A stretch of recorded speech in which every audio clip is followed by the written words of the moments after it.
Hello, मेरा नाम रीना है और हम यहाँ पे स्टार्ट करेंगे biochemistry lecture series. We will start everything from scratch. ये this is the content we have to go through. पहले amino acid, then proteins, then enzyme, then carbohydrate, lipid, nucleic acid, vitamins and coenzyme, bioenergetics, metabolism और फिर last में will wrap up all this things. Okay, so the reference books that you should opt for are Stryer, Leninger, White and Voigt। पर क्या रहता है कि these books are bulky, तो ये इन्हें पढ़ने में काफ़ी टाइम लगेगा। सो I suggest you to stick to the notes, वो better रहेगा if you are preparing for PG exams, right? तो there's not much time left. We all know about the central dogma। ठीक है, सेंट्रल डॉगमा क्या है कि you have your DNA के पास information है सभी चीज़ों की। सो इंफॉर्मेशन किस फॉर्म में है? कोडोन के फॉर्म में। एंड कोडोन क्या है? Three letter codons. ठीक है, 3 अल्फ़ाबेट है और ये 3 लेटर कोडोन्स किस किस नाइट्रोजन बेस से बने? ATGC, एडेनिन, थाइमिन, गुआनिन और साइटोसिन। और यहाँ भी होती है आपकी replication. After replication, that information is passed on to the RNA, specifically mRNA।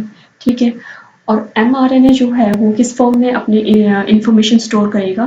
वो स्टोर करेगा AUGC, adenine, uracil, guanine, cytosine।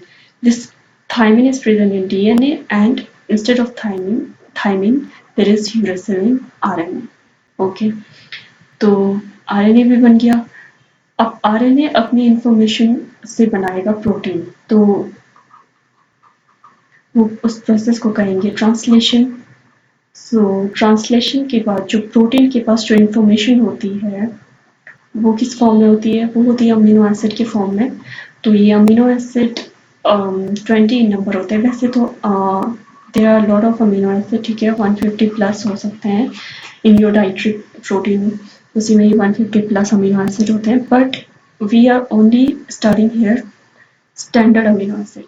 तो इन 20 अमीनो एसिड को स्टैंडर्ड इसलिए कहा गया है because they take part in translation process. Okay, ये टीआरएनए के साथ जुड़ के एमआरएनए के पास जाएंगे और राइबोसोम, ये है बिगर यूनिट, ये है स्मॉलर यूनिट, यहाँ पे ये पॉलीपेप्टाइड बनाएंगे। Okay, so they take part in translation process.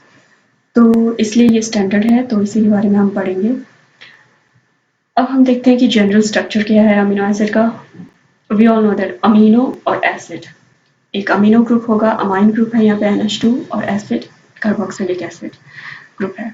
Okay, और हम देखते हैं कि जब हम ऑर्गेनिक केमिस्ट्री पढ़ते हैं, so this carbon it has 2 functional group, ठीक है, अटैच टू इट। तो ये है 2 मोइटी है जो कि फंक्शनल ग्रुप ही है। तो जब किसी कार्बन के साथ फंक्शनल ग्रुप जुड़ा होता है तो उसके डेजिग्नेट किया जाता है अल्फा से, अल्फा कार्बन। ओके, और ये जो थर्ड मोइटी है ये हाइड्रोजन रहेगा हमेशा, और फोर्थ मोइटी है ये चेंज होता रहेगा, क्योंकि ये फोर्थ मोइटी जो आर ग्रुप है ये चेंज होता रहेगा। इसी की वजह से हमारे पास 20 डिफरेंट अमीनो एसिड आएंगे। और ये जो आप स्ट्रक्चर देख रहे हो यहाँ पे, ये जो है अमाइन ग्रुप है यहाँ पे। ओके, जो आपका अमाइन है वो अमीनो बन चुका है क्योंकि इसने एक्स्ट्रा हाइड्रोजन ले लिया है। क्योंकि इसने एक्स्ट्रा हाइड्रोजन ले लिया है तो नाइट्रोजन के ऊपर पॉजिटिव चार्ज आ गया है। ओके, और यहाँ पे ओके, बेस ने बेस का काम कर दिया, हाइड्रोजन एक्सेप्ट कर दिया है, और एसिड ने एसिड का काम कर दिया है, हाइड्रोजन डोनेट कर दिया है। ओके, तो इस स्ट्रक्चर में क्या है कि आपके पास नेगेटिव चार्ज भी है और पॉजिटिव चार्ज भी है सेम मॉलिक्यूल में। तो ये ओवरऑल चार्ज माइनस प्लस 0 कर देगा। तो ये जो जब मॉलिक्यूल, जब अमीनो एसिड इस फॉर्म में होगा, जब उसका ओवरऑल चार्ज 0 रहेगा तो उसे कहेंगे ज्विटर आयनिक स्ट्रक्चर। और ये फॉर्म होता है आपके फिजियोलॉजिकल पीएच में। आपका ब्लड पीएच 7.4 होता है अप्रॉक्सीमेटली, तो इस पीएच में ये ज्विटर आयनिक फॉर्म शो करता है। और यही सेम अमीनो एसिड अलग पीएच में अलग अलग स्ट्रक्चर बनाएगा। फॉर एग्जांपल, अगर आप इसको सब्जेक्ट कर देते हो, ओके, आपने अभी-अभी एग्स लिए, मीट लिए या फिर पनीर लिया है, कोई भी प्रोटीनेशियस सब्सटेंस लिया है, ठीक है? तो फिर क्या होता है कि उसको डाइजेस्ट करने के लिए आपका स्टमक में पीएच काफ़ी हाई हो जाएगा, ओके?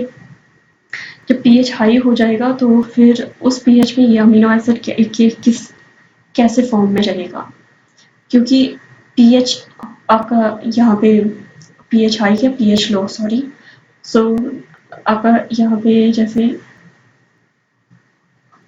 स्टमक है, तो यहाँ पे 2.8 पीएच काफ़ी लो रहता है, पीएच 7 से, तो ये काफ़ी एसिडिक है। तो लो पीएच है, एसिडिक मीन्स यहाँ पे हाइड्रोजन आयन की कंसंट्रेशन ज़्यादा होगी, क्योंकि ज़्यादा होगी तो ये दोनों प्रोटोनेट हो जाएंगे, दोनों जो फंक्शनल ग्रुप है, क्योंकि यहाँ पे जो कार्बोक्सिलेट आयन था वो भी हाइड्रोजन ले लेगा और उसकी भी प्रोटोनेशन हो जाएगी। दोनों प्रोटोनेट हो गए हैं तो ओवरऑल मॉलिक्यूल पे चार्ज आ गया है पॉजिटिव। तो इसका मतलब है कि जब काफ़ी एसिडिक मीडियम रहता है तो ओवरऑल चार्ज आ जाता है हमारे पास पॉजिटिव। उसके बाद आप गए और फिर बाइल सॉल्ट वगैरह बन रहा है, आपकी जो यूरिया साइकिल मैनेजर कर रहे हैं अगर प्रोटीन, तो फिर वहाँ पे पीएच काफ़ी हाई रहेगा, और क्योंकि पीएच हाई है तो वो बेसिक नेचर होगा और वहाँ पे OH की कंसंट्रेशन ज़्यादा होगी और हाइड्रोजन की कम, ठीक है? तो OH की ज़्यादा है तो ये चाहेगा कि जो एसिड है सबसे पहले अपना वो हाइड्रोजन डोनेट कर दे और H2O बना दे इसके साथ मिलकर। तो इसी तरह से अमीनो ग्रुप यहाँ पे अमाइन बन चुका है और कार्बोक्सिलिक एसिड यहाँ पे कार्बोक्सिलेट आयन बन चुका है। सो ओवरऑल चार्ज यहाँ पे नेगेटिव, तो बेसिक मीडियम पे आपके पास नेगेटिव चार्ज रहेगा अमीनो एसिड में, क्योंकि अब यहाँ पे हमने देखा कि यहाँ पे हाइड्रोजन की काफ़ी बात हो रही है, इसने हाइड्रोजन दे दिया है, और क्योंकि ये हाइड्रोजन डोनेट भी कर सकता है और ये हाइड्रोजन एक्सेप्ट भी कर सकता है, तो इसलिए इसे एम्फीप्रोटिक, जो प्रोटिक वर्ड है ये प्रोटॉन से रिलेटेड है और वो हाइड्रोजन को डेजिग्नेट कर रहा है यहाँ पे। तो एम्फीप्रोटिक मीन्स बोथ डोनेट भी कर सकता है, एक्सेप्ट भी कर सकता है, ओके? क्योंकि अब ये एसिड की तरह भी बिहेव कर रहा है, बेस की तरह भी बिहेव कर रहा है। एसिड वो भी सब्सटेंस होते हैं जो इलेक्ट्रॉन डोनेट करते हैं और बेस वो भी होते हैं जो इलेक्ट्रॉन को एक्सेप्ट करे, ओके? तो इन्हीं सब्सटेंस को एम्फोटेरिक भी कहते हैं, जो एसिड और बेस दोनों की तरह बिहेव करते हैं।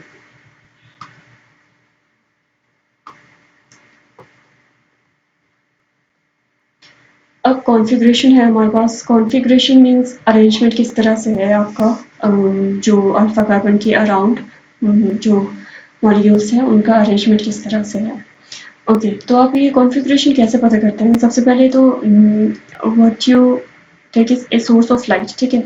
लाइट का कोई स्पेसिफिक डायरेक्शन तो नहीं है, वो चारों ओर कहीं पे भी ट्रेवल कर सकता है, ओके?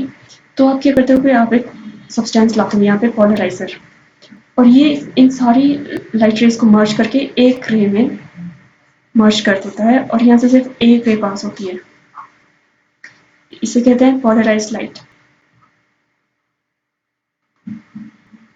अब जब ये पोलराइज्ड लाइट आप इस सॉल्यूशन में डालेंगे या फिर यहाँ पे जो भी आपका, और वो होना चाहिए आपका कायरल मॉलिक्यूल, ठीक है?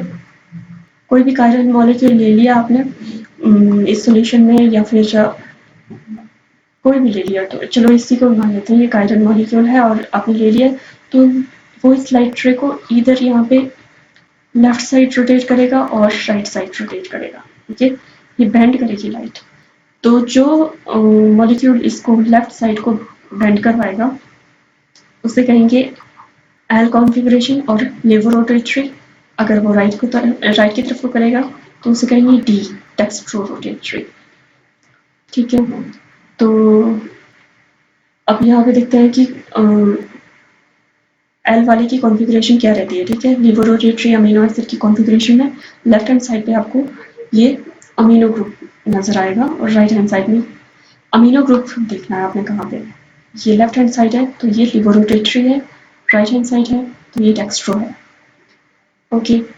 तो जनरली क्या है कि जो भी हम स्टैंडर्ड अमीनो एसिड पढ़ रहे हैं जो कि 20 इन नंबर है, ठीक है, जो कि ट्रांसलेशन में पार्टिसिपेट करते हैं, उनके पास सिर्फ और सिर्फ L amino acid elf configuration रहता है, ठीक है? लीवो रोटेटरी होते हैं वो सभी। ओके,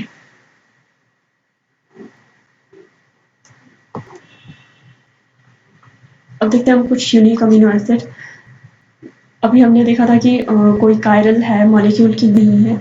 जो ए कायरल मॉलिक्यूल है 20 स्टैंडर्ड अमीनो एसिड में, जो one and only A chiral amino acid is glycine, ठीक है? क्योंकि इसके पास जो आर ग्रुप है वो फोर्थ मॉइटी जो है वो हाइड्रोजन ही रहती है, और थर्ड और फोर्थ क्योंकि सेम रह गई मॉइटी, तो क्या होता है कि इसमें आपको पता नहीं चलेगा, क्योंकि ये एक आयरन देखो किस तरह से होते हैं। मान लो कि ये आपकी हैंड है, little finger, ring finger, middle, index और ये थंब। इसको आप अपने मिरर में देखोगे तो क्या इमेज आएगी आपके पास? थंब, इंडेक्स, मिडल, रिंग और लिटिल, ठीक है? इसको आप इसी तरह से इसके ऊपर रख देते हो तो क्या होता है, थंब के ऊपर लिटिल फिंगर आ जाती है। तो इन जो ऐसी इमेज होती है जो कि नॉन सुपर इम्पोसिबल होती है, तो वो होती है कायरल। अब एकाइरल क्या हो गया? एकाइरल जो कि ग्लाइसिन है, इसका कहने का मतलब है कि यहाँ भी लिटिल फिंगर है, रिंग, मिडल, इंडेक्स, यहाँ भी लिटिल फिंगर है। इसको आप मिरर में देखोगे तो सेम ही रहेगा। ये जो लिटिल फिंगर है वो भी यही है, वापस से लिटिल फिंगर यही है, तो ये सुपर इम्पोज हो जाएगी। आपको पता नहीं लगेगा कि अलग अलग मॉलिक्यूल मॉलिक्यूल अलग अलग हैं कि सेम है, आप डिस्टिंग्विश नहीं कर पाएंगे। So that's why this is एक आयरन, और ये ऑप्टिकल रोटेशन नहीं देगा, ठीक है? और उसके बाद प्रोलीन है। प्रोलीन के पास अमीनो की जगह यहाँ पे इमिनो एसिड होता है, क्योंकि यहाँ पे सेकेंडरी अमाइन है, विच मीन्स नाइट्रोजन के साथ एक हाइड्रोजन है और बाद में वो कार्बन के साथ जुड़ा हुआ है, बाकी के 2 बॉन्ड। और इसका जो आर ग्रुप है, जो प्रोपेन टाइप इसका आर ग्रुप है, वो एक्चुअली इमिनो ग्रुप के साथ जुड़ा हुआ है और ये एक रिंग बनाते हैं।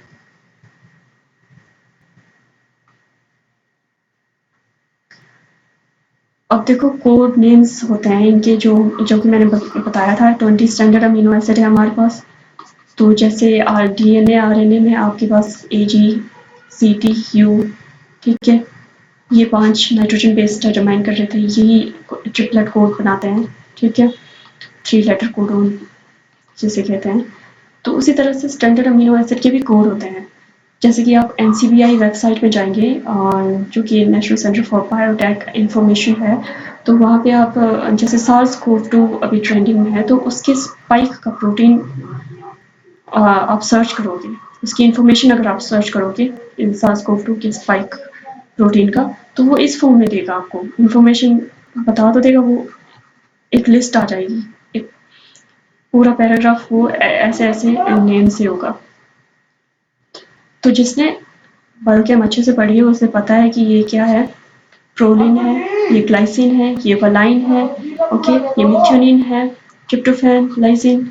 तो उसे पता होगा कि कौन से अमीनो एसिड की बात कर रहा है, okay? So that's why code name भी इम्पोर्टेंट है।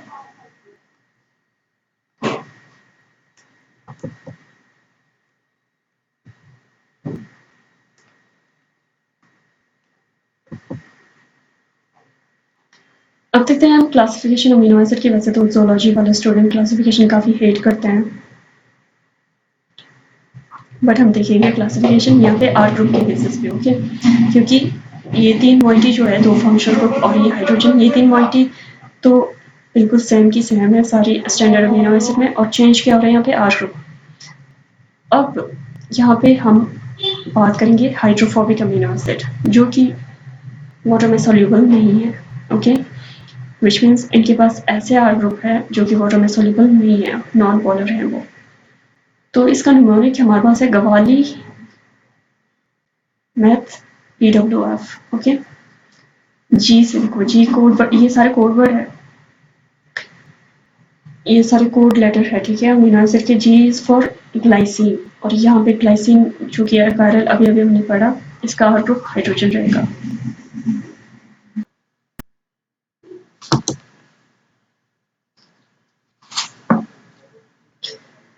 ओके, तो इसका कोड लेटर है जी, एंड देन हमारे पास एलेनिन है ए, और एलेनिन में जो R ग्रुप है वो है मिथाइल, उसके बाद V है वेलाइन, और ये VLI, ओके, ये 3 है ब्रांच्ड अमीनो एसिड, मतलब ब्रांच जो R ग्रुप है यहाँ पे ब्रांच्ड होगा। V इज फॉर वेलाइन, तो आप देख रहे हो कि यहाँ पे CH है, तो इसके साथ 2 मिथाइल ग्रुप लगे हुए हैं, ओके। और ल्यूसीन में आप देख सकते हो यहाँ पे ब्रांचिंग हो रही है, ठीक है, ये इथेन है, और यहाँ पे 1,2 डाईइथाइल इथेन, ठीक है। तो उसके बाद यहाँ पे आइसोल्यूसिन है, यहाँ पे भी R ग्रुप है, तो फिर क्या है कि इस कार्बन के साथ एक मिथाइल ग्रुप लगा हुआ है, एक इथाइल लगा हुआ है, ठीक है। तो ये हो गया आपकी गवाली। अब मैथमेटिक्स फॉर मिथ्यूनिन, और मिथ्यूनिन में जो है R ग्रुप वहाँ पे सल्फर लगा होता है। मिथ्यूनिन में जो सल्फर है ये डाइसल्फाइड बॉन्ड आपने देखा होगा, उसमें हेल्प करेगा। उसके बाद है आपके पास पी इज फॉर प्रोलीन, जो कि अभी हमने स्पेशल अमीनो एसिड में पढ़ लिया है, प्रोलीन और ग्लाइसिन को। इसमें इमिनो एसिड होता है यहाँ पे, और इसमें रिंग बन जाती है R ग्रुप के साथ। And then we have W जो है लेटर कोड वो है ट्रिप्टोफैन का, ठीक है। इसमें आप देख सकते हो यहाँ पे इसमें भी रिंग बन रही है साइड चेन में। उसके बाद आपके पास है यहाँ पे F is for phenyl alanine, simple सा है, मिथाइल लगा हुआ है बेंजीन के साथ, ओके। यहाँ पे कार्बन होगा, जैसे CO नेगेटिव होगा, NH3 पॉजिटिव होगा। तो ये आपके हाइड्रोफोबिक अमीनो एसिड।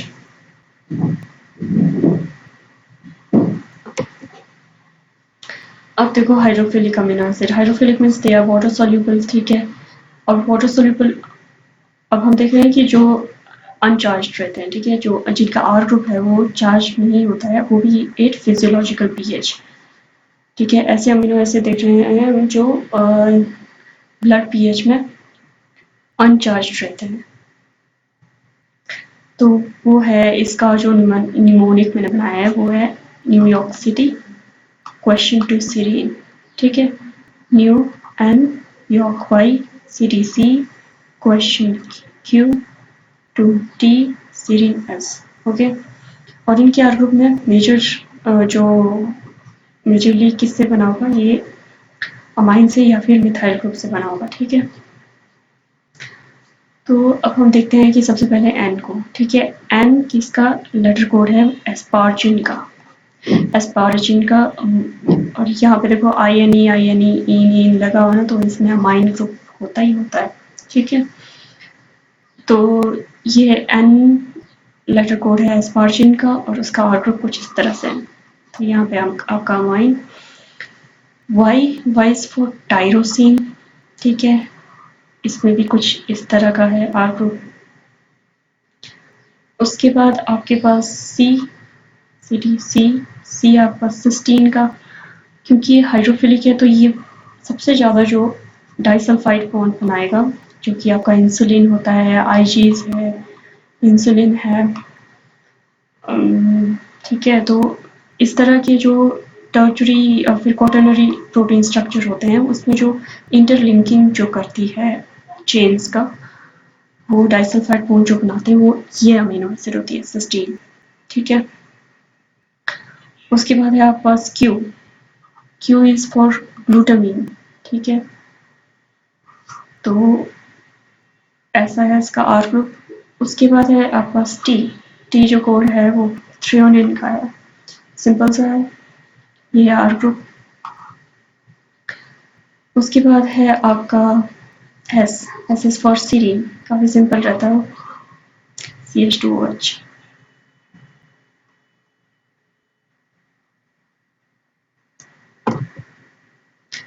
अब देखते हैं हम हाइड्रोफिलिक अमीनो एसिड जो कि चार्ज्ड R ग्रुप को कंटेन करते हैं, ठीक है। फिजियोलॉजिकल pH ब्लड pH में वो किस फॉर्म में मिलेंगे, आपको चार्ज्ड मिलेंगे, जैसे कि Na पॉजिटिव मिलता है ना आपको ब्लड pH में, तो उसी तरह से इनका R ग्रुप भी आपको चार्ज्ड ही मिलेगा, पॉजिटिव या फिर नेगेटिव होगा, ठीक है। जिनके पास पॉजिटिव होगा वो बेसिक होंगे, जिनके पास नेगेटिव होगा वो एसिडिक होंगे। इसका भी निमोनिक है, ठीक है, ओके रेड हाइड्रोजन, ठीक है, ओ को रहने दो। K इज फॉर लाइसिन, और इसमें 4 मिथाइल ग्रुप है, उसके बाद यहाँ पे अमीनो ग्रुप लगा हुआ है, ठीक है, अमोनियम आइन लगा हुआ है, ठीक है। उसके क्योंकि यहाँ पे देखो आपको पता है नाइट्रोजन कितने बॉन्ड बनाता है 3, ठीक है, लेकिन यहाँ पे एक हाइड्रोजन एक्स्ट्रा आ गया, तो इसलिए यहाँ पे पॉजिटिव चार्ज आ जाएगा।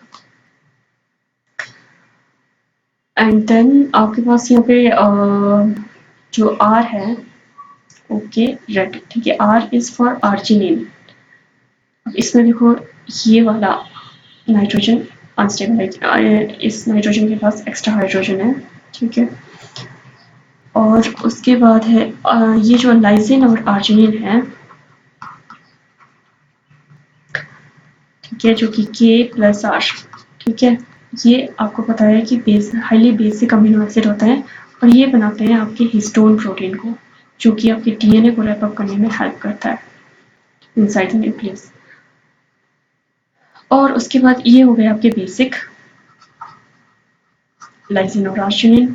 अब आपके एसिडिक, हाईली एसिडिक, वो होंगे आपके रेड, ई डी, ठीक है, ई इज फॉर ग्लूटामेट। देखो ग्लूटामिन जब लगा था वो था आपका ये ग्लूटामिन लगा था आपका जो अनचार्ज थे, ठीक है, उसमें अमीन ग्रुप ये NH2 या फिर CH3 ये आ रहे थे हाइड्रोफिलिक अनचार्ज, ठीक है। अब यहाँ पे चार्ज है,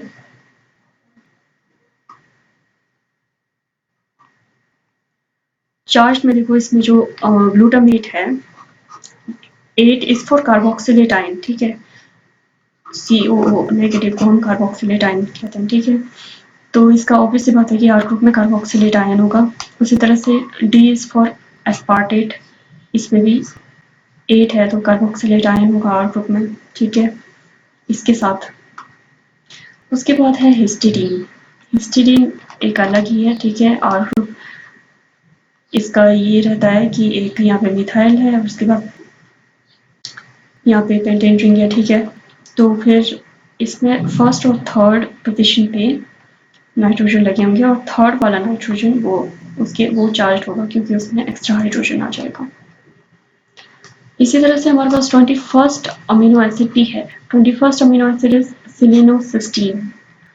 ये सिस्टीन की तरह ही रहेगा, आपने देखा होगा कि सिस्टीन का जो है आर ग्रुप कुछ इस तरह का रहता है। इसमें सिर्फ डिफरेंस क्या होगा कि सल्फर की जगह पे सेलेनियम आ जाएगा। और इसको कोड करता है mRNA का जो कोडोन इसको कोड करता है वो है UGA। आपको पता है कि ये एक स्टॉप कोडोन है, राइट। ये स्टॉप कोडन इसको कोड करता है, इस वाले अमीनो एसिड को कोड करता है। तो ये है आपका 21st। इसी तरह से 22nd आपने पढ़ा है कि एक स्टॉप कोडन तो ये होता है UGA और सेकंड क्या होता है UAG, ठीक है। एक थर्ड में होता है UAA, ओके। और UAG किसको कोड करता है 22nd अमीनो एसिड को, जो है पायरोलाइसिन, ठीक है। और सेलेनोसिस्टीन का कोड लेटर है U और पायरोलाइसिन का कोड लेटर है O। तो 22nd अमीनो एसिड जो पायरोलाइसिन है उसको कोड करता है UAG। ये है इसका कोडोन। तो ये हो जाता है कंप्लीट आपका अमीनो एसिड की क्लासिफिकेशन, जो मैंने यूनिक बताए हैं और एक कायरल वंस जो यूनिक है उनमें से क्वेश्चंस आ जाते हैं। और हम इसको चार्ज, अनचार्ज, हाइड्रोफोबिक, हाइड्रोफिलिक इसलिए पढ़ रहे हैं क्योंकि आगे हमने ऐसे टॉपिक पढ़ना है, pH पढ़ना है, PI पढ़ना है, pKa पढ़ना है, Ka वैल्यू पढ़नी है। ये सारे न्यूमेरिकल बेस्ड क्वेश्चंस यहाँ से आ जाते हैं आपके PG एग्जाम्स में। ज़्यादा से ज़्यादा आपके जो न्यूमेरिकल बेस्ड क्वेश्चंस इन्हीं से आते हैं। तो ये कॉन्सेप्ट के लिए था, आगे हम इनके न्यूमेरिकल्स करेंगे।